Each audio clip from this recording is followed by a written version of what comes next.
Hey guys, this is Ari here. I'm going to go ahead and show you how I've used this new program that normally turns speech into text called Dragon NaturallySpeaking to allow me to accomplish processes in SoundForge, which is a program that I use to record my audio. I use the program all throughout the day, either doing lots and lots of auditions and or jobs. Over the course of doing lots and lots of the audio editing, your wrists start to get tired and you actually can develop carpal tunnel syndrome. There's also symptoms of what they call tendinitis.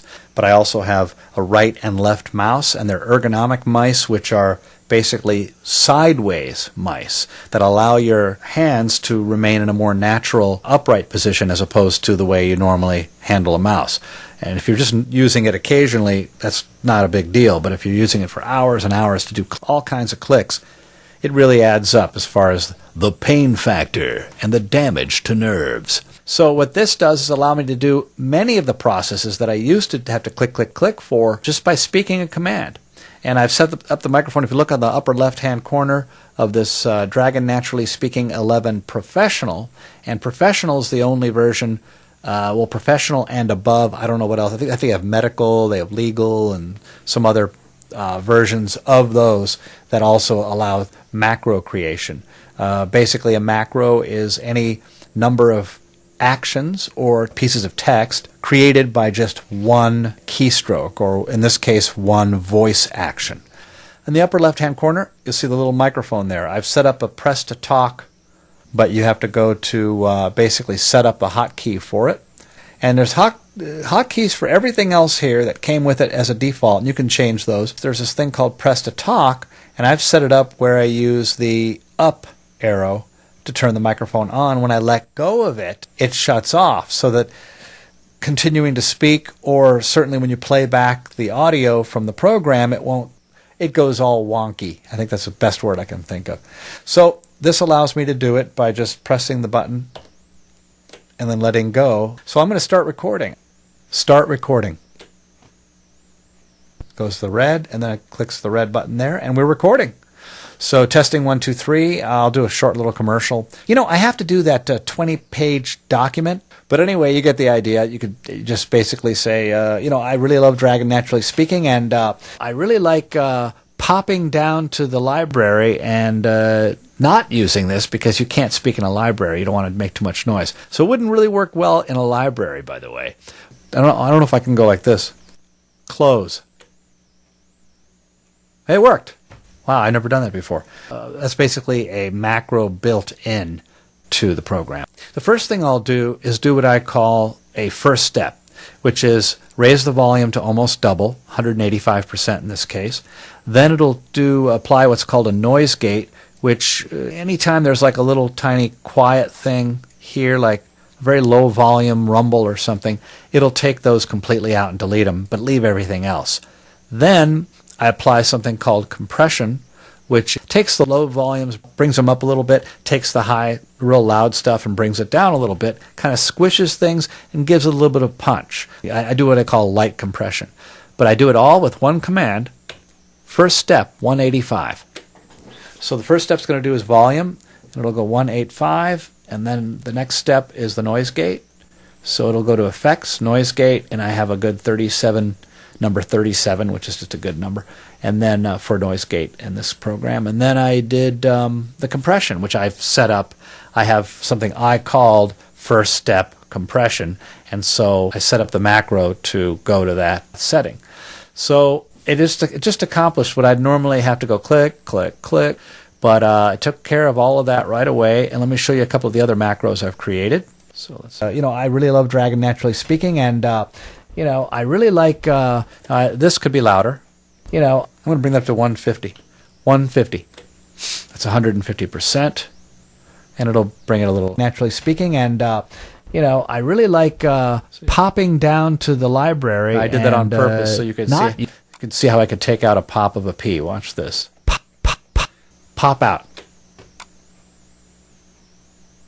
Very common one I use a lot.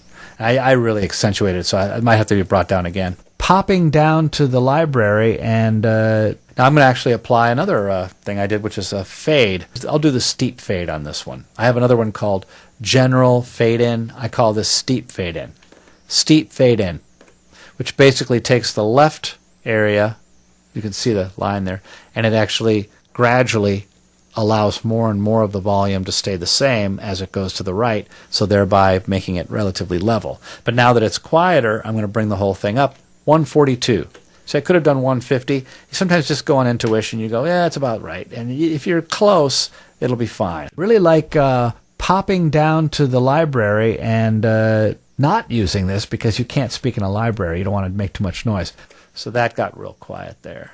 So, you know, these are things you can do really quickly when you're 130. That may not be enough.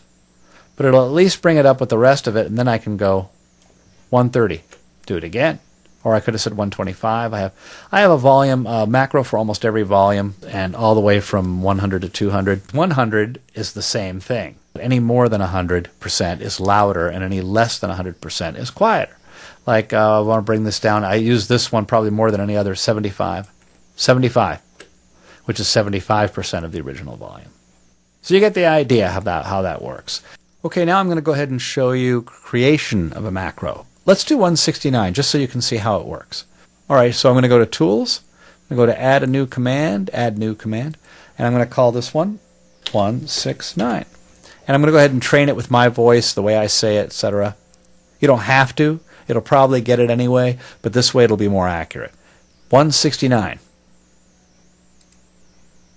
And I may even do that again a little more casually, a little farther from the mic. 169. So I slur it like that, but I don't like to say 60 when I'm going fast. So now it'll know SoundForge, Sony SoundForge. So that'll work in any version of Sony SoundForge. That's awesome. Now I'm going to create it by step, and I'm going to insert, and I'm going to go Alt-P, which starts process. Then the next one is V for volume. So V. And then I'm going to go 250. So, oh wait, 160. Wait, 6, 9. Then the Enter key. I have to use Enter, which will click the OK, and we're done. So let's see if it works. Save that, and let's bring this up. Let's bring that up to 169. 169. There it is. And okay, done. Now, what's cool is right now I'm going to save this as a. I'll save it on my desktop. I'm going to save it as a WAV file. Now I'll show you something cool. All right, I'm going to save that. Now, if I want to save that as an MP3, since I do that all the time, when I'm doing my auditions, I do it in WAV for various reasons I won't get into right now. But when I'm done, I have to send it as an MP3, so I go, save as MP3. Or not. Oh, it's doing it. Did I move the mouse so it probably... Oh, it still worked. I thought once you move the mouse, if you're setting it up with the macro recorder to record mouse movements and you interrupt it at any point, it could ruin the whole process. But in the case of this, it was all keystrokes, so it didn't matter. I could be moving the mouse anywhere, and I think it would have still done it. It would have still worked. But in any event, there you go. So you get a good idea of how this works. It allows you to give your life some shortcuts, certainly with the program. I imagine graphic artists, if they're doing a lot of editing on photographs, or if anybody is doing a series of actions over and over again where it requires a movement of the mouse and or a lot of mouse clicks, this can really save not so much time, sometimes a little bit of time, but also certainly the pain of the repeated stress injury to the tendons and vascular system. In any event, thanks for listening. My name's Ari, and if you have any questions, you can find out more about the program at www.nuance.com/dragon. All right, take care. Cheers.